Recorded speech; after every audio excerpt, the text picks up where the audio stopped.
Je touche là l'avant-dernier point, le 6e point. Donc, on parle de la discipline spirituelle. Ça, c'est le plus grand point. La discipline spirituelle. Je vais vraiment contracter cela. 1 Timothée chapitre 4, le verset 7. Paul dit à son fils Timothée, exerce-toi à la piété.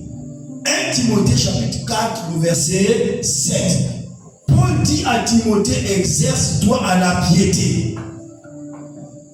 Alléluia. Amen. Exerce-toi. En grec, c'est gymnase. Ça signifie discipline. Athlétique. Vous savez comment, à quelle discipline sont soumis les athlètes? Lorsqu'on prépare les athlètes pour une compétition, frère, que ce soit sous la pluie, que ce soit sous la neige, que ce soit peu importe le temps, si on a dit telle heure, c'est telle heure, il doit être là et il doit, n'est-ce pas, s'entraîner, il doit courir. Amen, amen. Amen. C'est très important, il doit être discipliné. Et nous aussi, Paul dit à son fils Timothée, exerce-toi la piété. La piété, c'est quoi? C'est l'attachement à Dieu. Amen, amen. L'attachement à Dieu dans la prière, dans l'adoration. Amen, amen. Dans la méditation de la parole de Dieu. C'est cela la piété. Alléluia. L'attachement. Tu dois être attaché aux choses de Dieu. Ce n'est pas parce que ton corps veut. Il y a des moments où ton corps ne veut même pas que tu pries. Mais la Bible dit prier sans cesse. C'est un commandement. Amen. Que ton corps veut ou ton cœur ne veut pas, tu dois prier. Alléluia. Prier sans. Tu dois être discipliné. Ne dis pas que oh non, mon cœur ce matin-là ne veut pas, je ne sens pas que je vais prier. Ou je ne sens pas que je vais aller à l'église. Non. Même si ton corps te dit autre chose, prie. Alléluia. Parce que c'est un commandement. Si tu ne pries pas, tu violes le commandement de Dieu. Tu n'obéis pas au commandement de Dieu. On dit prier sans cesse. Alléluia. Amen. Donc tu dois comprendre ceci que Pharaon n'est pas accidentel. Ce n'est pas, tu ne rentres pas dans cette saison Pharaon par accident. C'est parce que tu rentres dans une saison de prière profonde. Tu priais par exemple 1 heure de temps. Tu passes maintenant, tu pries 3 heures de temps. Dieu ne va pas exaucer une personne qui prie 3 heures de temps comme une personne qui prie 30 minutes. Non, Dieu n'est pas injuste. Amen. Amen. Non. Le niveau d'exaucement sera différent. Que chacun de nous se positionne. Alléluia. Amen. Oui, il y a des exigences. Moi, j'étais étonné qu'en début de cette année, j'ai dit à ma femme, regarde ce que Dieu me dit. Est-ce que je pourrais? Dieu me dit en début d'année, il me pose la question, lorsque tu travailles combien d'heures par jour? Je lui dis, j'ai travaillé tant d'heures par jour. Il me dit, ok, donc tu dois m'adorer combien d'heures par jour? Vous comprenez ce qu'il est? Il est en train de me dire que les mêmes heures que tu as travaillé là, c'est les mêmes heures que tu dois faire pour prier. Vous êtes en train de vous amuser. Alléluia. Dites, donne-moi un amen. Amen. Dieu est jaloux. Tu pars, tu fais par exemple 8 heures de temps de prier, de travail par jour. Tu arrives, tu fais peut-être 30 minutes de prière. Donc le travail devient ton idole aux yeux de Dieu. Parce qu'il doit avoir la première place. Vous voyez, c'est chaud. Hein? Amen. Donc un chrétien doit développer une vie de prière. Même pendant que tu travailles, ton cœur est en train de prier. Amen. Oui, n'attends pas seulement que tu auras un temps spécial. Non. Pendant que tu pries, mais pendant que tu travailles, continue à prier. Alléluia. Tu as une minute, rends grâce Seigneur, je te rends grâce, je te loue. Amen, amen. Oui, c'est ainsi que tu pourras égaler. Donne-moi un bon amen. Amen. L'exercice de la piété, c'est tout ça. Tu n'arrives pas à jeûner, commence à te battre à jeûner. Alléluia. Parce que personne ne peut être spirituellement sans jeûner. Non, ce n'est pas possible. Tu ne peux pas monter si tous les jours tu manges du primo. Non, ce n'est pas possible. Alléluia. Tu dois te discipliner avec 2 appétits. Dis 2 appétits. Je conclue comme ça. Dis 2 appétits. L'appétit de la nourriture. Faut pas aimer la nourriture. Tu veux être un homme spirituel, il ne faut pas aimer la nourriture. Amen. Amen. Il ne faut pas aimer la nourriture. Il y a la nourriture.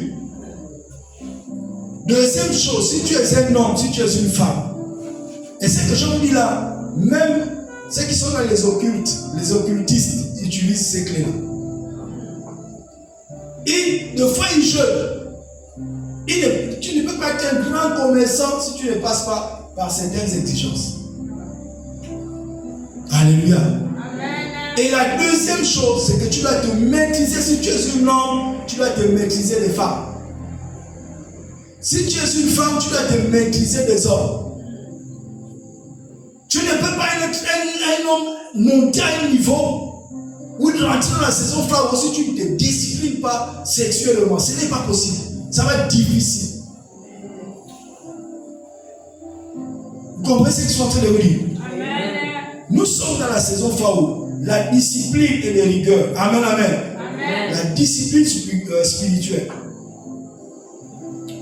J'aimerais que l'on lise ensemble Daniel chapitre 6, le verset 10.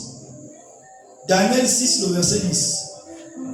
On va lire en lisant rapidement. On va conclure avec ce point, puis on va lire un autre point. Donc, retenez que l'onction attire. La discipline maintient. Amen, amen. L'onction attire. Mais la discipline va te maintenir dans les voies du Seigneur. Alléluia. Amen. Donc il faut être discipliné. Par la grâce de Dieu, aujourd'hui on a près de 35 ans ou plus, ou 37 ans, de marche avec le Seigneur. La discipline, dites la discipline. Oui, il faut être discipliné. Daniel chapitre 6, le verset 10, lisons-le rapidement. Que celui qui trouve lise. Pourquoi la discipline spirituelle?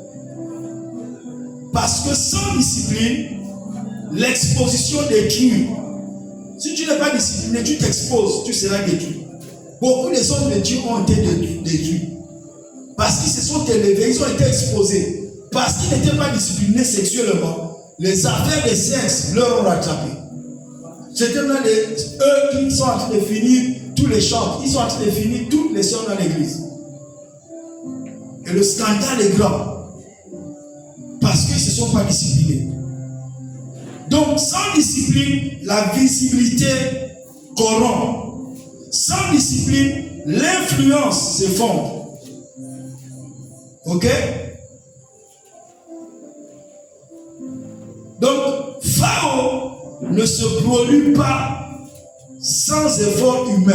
Pharaon a besoin de ta part. Oui, ma petite, tu vas lire ça tout à l'heure. Pharaon a besoin de ta part, de ton effort. Amen, amen. Amen. Oui, Dieu a fait sa part, toi aussi tu dois faire ta part. Tu dois te discipliner. C'est pas Dieu qui avait dit à David dans la maison de Potiphar, lorsque la femme de Potiphar avait attrapé David pour dire viens couche avec moi. David a fui, elle a attrapé sa cape. C'est pas Dieu qui avait dit à David fuis, mais David savait ce qui était. Plutôt Joseph savait ce qui était dans sa vie. Amen, amen. Joseph savait ce qu'il portait. Dieu a dit nous sommes la saison femme, mais toutes ces choses-là viennent pour vouloir éteindre ta lumière. Et tu ne dois pas accepter cela. Amen. Alléluia. Amen. Vas-y, lis-moi le passage. Daniel 6, verset 10. Oui. Lorsque Daniel sut que le décret était, écrit, il se retira dans la maison où les fenêtres de la chambre supérieure étaient ouvertes dans la direction de Jérusalem, et 3 fois le jour il se mettait à genoux. Amen. Amen. Il y a eu dans le royaume dans lequel Daniel était, les amis de Daniel ont comploté contre Daniel parce qu'ils voulaient tuer Daniel. Ils sont partis voir le roi. Au roi signe un décret que dans l'espace de 30 jours, dans tout ton royaume, personne ne doit adorer notre Dieu. Pourquoi? Parce qu'il savait que Daniel adorait son Dieu et il était discipliné. Il était conseiller à la cour du roi, mais Daniel trouvait le temps de prier 3 fois par jour. Ils ont cherché les failles partout. Dans son travail, ils n'ont pas trouvé les failles. Ils ont dit non, il n'y a que dans son Dieu. On va attaquer la communion avec son Dieu. Amen. C'est là où il y a la force de Daniel. Et ils sont partis dire au roi que le roi signe. Le roi a signé. Et lorsque Daniel avait entendu que le roi signait le décret, Daniel est rentré dans sa chambre. Comme d'habitude, il a ouvert les fenêtres qui étaient tournées vers Jérusalem à l'est. et il s'est prosterné, il s'est mis à adorer son Dieu. Et pendant qu'il adorait, puisque ses collègues, les sorciers, tous les mages, savaient que Daniel adorait toujours, ils connaissaient même les heures. Alors ils sont venus, ils sont rentrés, ils ont bloqué Daniel en train de prier. Et ils l'ont attrapé pour l'amener. Là, l'histoire que vous entendez, on a jeté Daniel à la fosse au lion. Mais la vie, le Dieu de Daniel qui priait avec persévérance, avait préservé Daniel à la fosse au lion. Donc, frères et sœurs, la discipline spirituelle paye. Amen, amen. Il faut être discipliné dans cette saison pharaon. Je vous en supplie. Comme a dit Paul, je vous en supplie. Amen.